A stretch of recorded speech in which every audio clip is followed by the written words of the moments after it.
Comay was ever in the mouth of poets, and whose heart was even more beautiful than her face. Comay loved her father with such love that she refused 100 worthy suitors rather than make his home desolate by her absence. But beyond everyone's knowledge, Comay has an identical sister. Her name is Momay, but she is the complete opposite of her identical sister. Momay is not pursued by many suitors. She is not known for her beauty and has always been discriminated by her father. But even if she is treated that way by her father, she still loves him.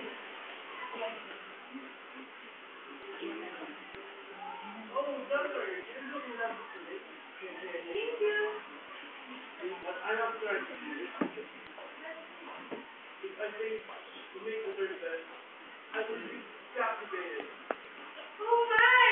Oh sister! Sister, wake up! Sister!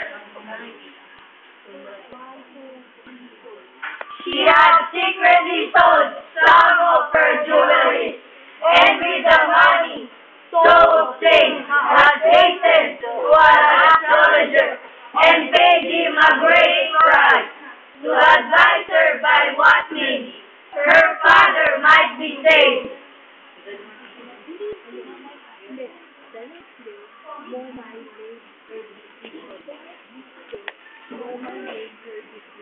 Comay returned home sorrowful at heart, but she kept the secret that she heard.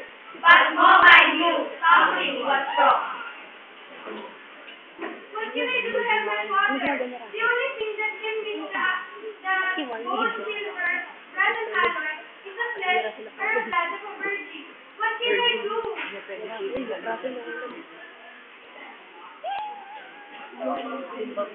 The next day, Momay made her decision. What can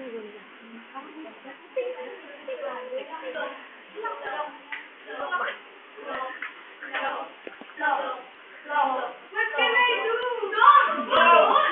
What if you really can save your father? I know what's the matter. Don't do it. I know that only a flesh or a blood of virgin can make all gold, silver, brass, and alloy. So what is your plan? Father will be ready.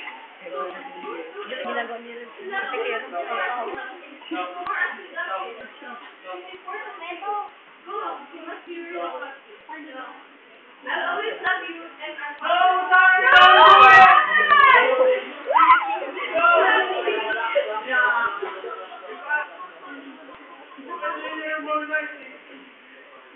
I love you, daughter.